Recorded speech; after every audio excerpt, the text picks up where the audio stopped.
Wow, I think I've been off the grid most of my life.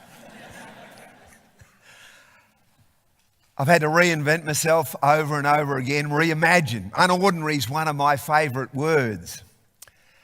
And I think after a lifetime of cricket and football and television and radio, that the one enduring legacy that I've got is my nickname.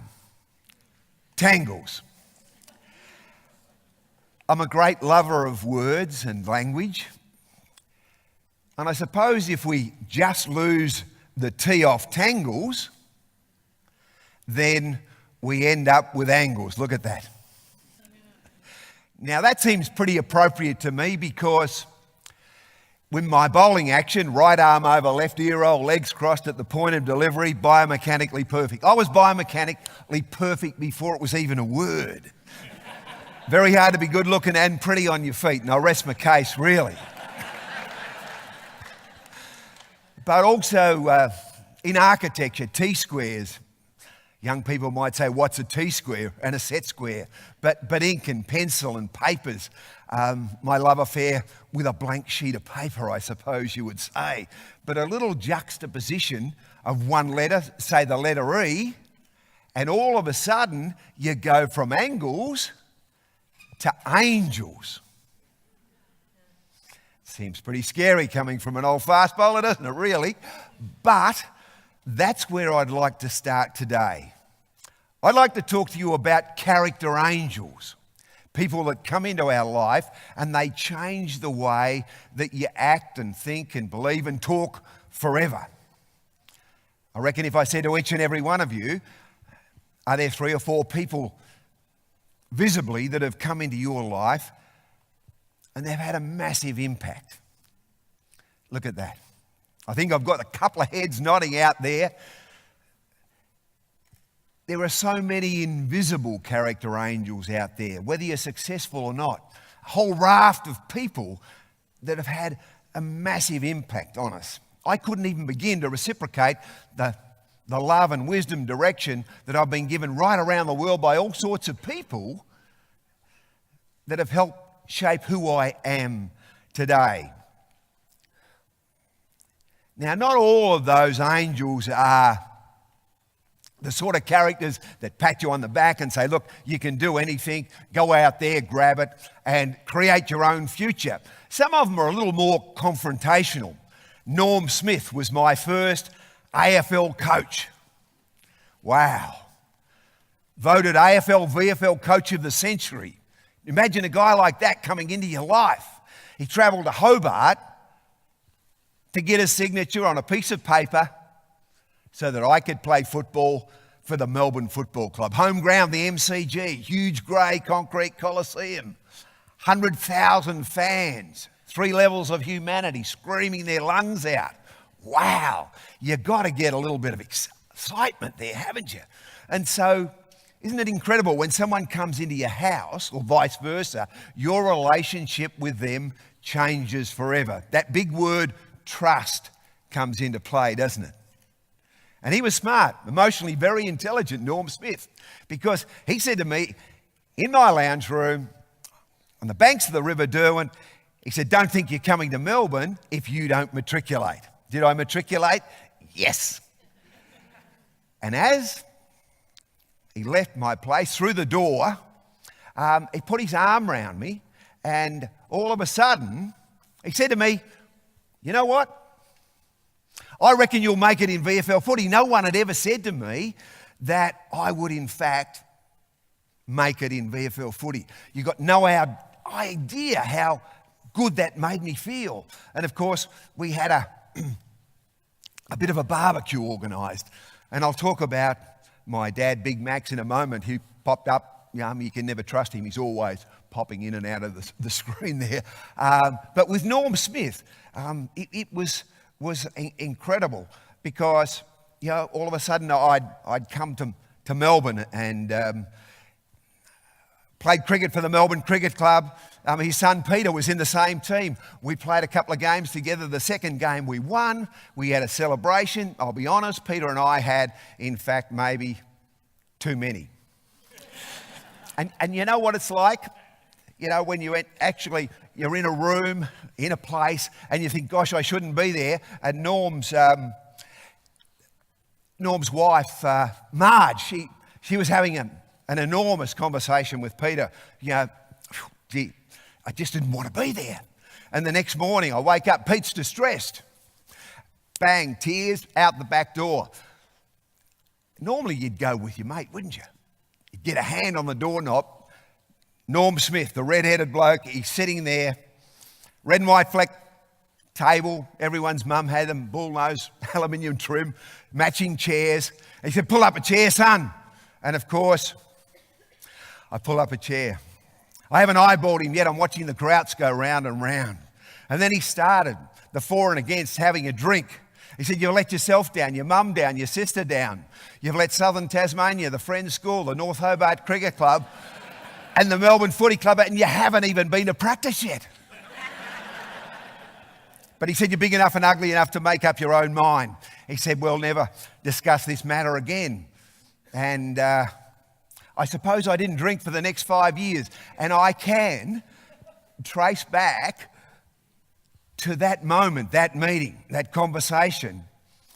It was critical in my career as a footballer and a cricketer. I think any success that I had, I owe a lot of it to that character angel in Norm Smith. Then there was another one, my old man, Big Max.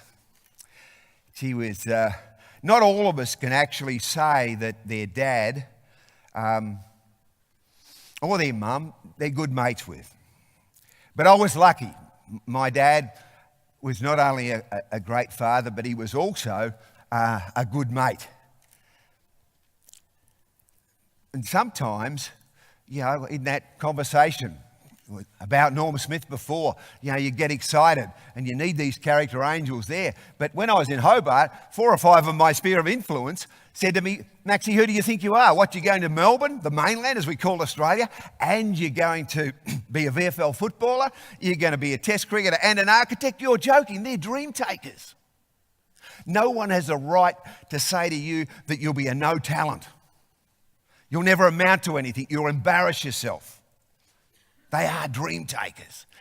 Part of today's conversation is turning, you know, the dream takers into dream makers. And my dad was there.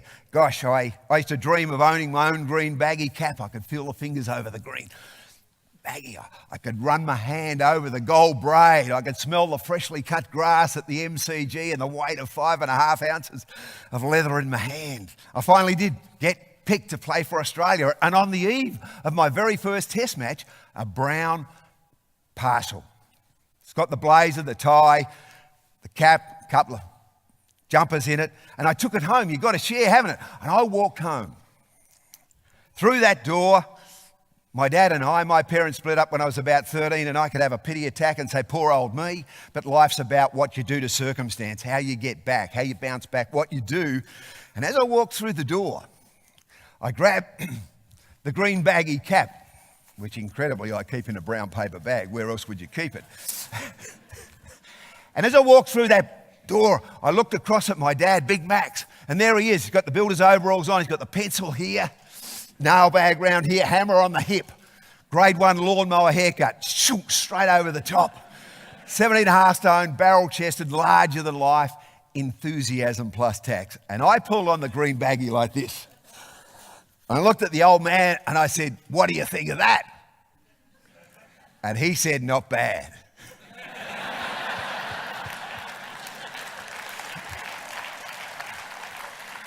And then he said, come here. He wants my cap. He's got a bigger head than me. He might stretch it, might tear it. I've not even worn it yet. And you know what? What happens when your dad asks you? You give him the cap. And he pulled on the cap like that, and he looked back at me and he said, what do you think of that? And I said, not bad. But when I got in really close, I could see those pale blue eyes well up. The tears rolled down over his cheek. Seemed like eternity before it hit the floor and dissipated. And at that moment, I knew that I wasn't just going to be participating in my dream. When I walked through the gate onto the hallowed turf of the MCG, I was going to be chasing his as well. He was a schoolboy prodigy. He was good enough, but his mum wouldn't let him cross Bass Strait. So he didn't. But to have him looking over my shoulder was just brilliant. Now, not all of your character angels are easy to love first up. Some of them are firebrands. And I suppose we could all relate to this one. Miss Jean Yates, my English teacher. She terrified me. I mean, here's a woman, with bright pillar box red painted on pursed lips. And she had rouge basically supporting these two eyes that zoomed in and out in a classroom and occasionally through the window to a distant distraction.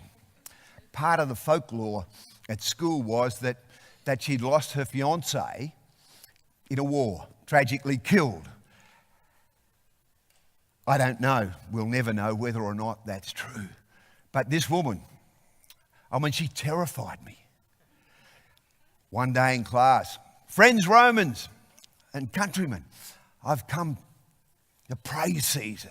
And I'm stumbling and stammering a little bit there. And straight away, Walker, see me 4 o'clock outside my office. Maybe then you'll get it right. And I did later on. But she used to bang the books on the table. And you'd be jolted out of your daydreaming and you'd come back to the very serious business of English. But incredibly, what she did to me, or for me, was amazing, because all of a sudden I was able to, like a beacon, a lighthouse, I fell in love with language. I'd never been able to actually pen books like How to Hypnotise Chooks, How to Kiss a Crocodile, How to Tame Lions, or How to Puzzle a Python if it hadn't been for her. And opening the gate and showing me that on the page you can bring it to life. Nothing better than a big chunky fountain pen with a black ribbon of ink on rice paper to bring all of those senses and story together. And I guess she pointed me in the direction of storytelling, I suppose very quickly, at a reunion. I was supposed to just say a few words, not mention any teachers. I'm Miss Yates. And I mentioned her, she's almost blushed. At that mention, and later on, how's this, ladies and gentlemen? I've actually walked off stage, and this woman in her prime mid-70s has hugged me and given me a kiss. These bright red lips stuck on the side of my cheek. I thought, I've turned the full circle here.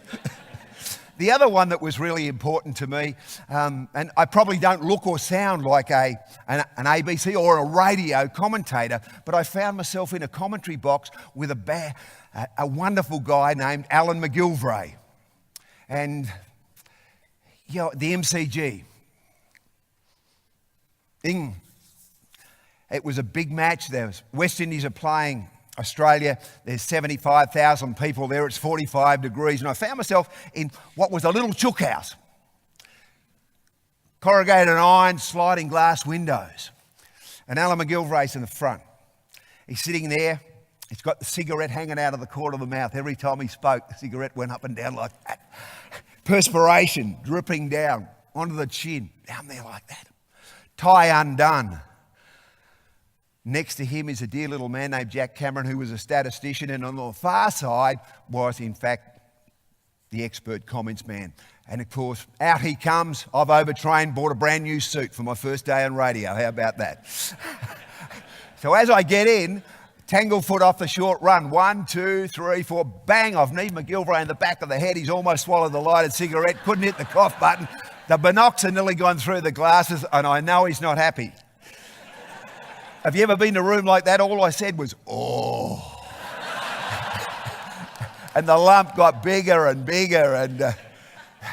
But I sat down on the far end, not before I'd trodden on Jack. His life was in 3 shoeboxes: green felt pen, red felt pen, blue felt pen. What he's not sure of is, in fact, in pencil. Stood on that, opened up like a set of crocodile jaws, and these cards spewed into the members' area at the MCG. He's not happy, and I pull on these old-fashioned headphones, and all of a sudden, stale perspiration stench sort of hung on me. God, I don't know about you, yuck. I don't like the idea of someone else's perspiration running down the back of my neck. But later on, he said to me, can I give you some advice? I said, Mac. And this is what he said. He said, imagine you're speaking to a whole bunch of blind people. You'll be well on the way to success if, in fact, you can satisfy their needs. Painted words and word pictures. What a beautiful concept. Yeah, it's engagement, storytelling. That's the glue, our DNA, that makes us engage with one another. He was terrific. And then in a philanthropic sense, my attitude has always been, if you can, then you must. A man came into my life, persistent phone calls. Barry Cooper, founder of ROMAC, Rotary Overseas Medical Aid for Children. My goodness, the first time I met him was up at Bendigo at a function. I was just confronted by herniated brains and, gosh, it was buckled legs, burns. It was incredible, quite confronting, and I'd taken my mum as well. But I suppose one of the many stories, 500 plus, was the Siamese twins. You know, Magdalene, the mum, come out of Abuka, not far from Bougainville in Papua New Guinea. And when the babies were born septic in a breech birth, you know what, they just wrapped them up and put them in a supermarket shopping trolley. Then they came to Melbourne, and I never forget what the surgeon said in describing the operation, groundbreaking. He said, when I run the scalpel between these two tiny rib cages where they were joined, I could see daylight and blood on that sheet below. He said, then I knew I was participating in a miracle. How many people, how many character angels out there had contributed to get Magdalene down here? She said, no more children. Another one came, it was a boy. What do you reckon they called the boy? Barry. Barry after Barry Cooper. Look, I'm passionate about this. You know, we should. My challenge to you today is to, in fact, become a character angel. Not a dream taker. Encourage people to grow, get where their aims might be. Don't underestimate the power of character angels, to shut down all of those voices that say that you can't. As I said, so many have contributed to my life along the way. And I suppose if I could just leave you with that challenge and say that you will and can make a difference. That generosity of spirit is awesome. And I suppose finally, if you do, it will, I promise you, energise your soul. Thank you.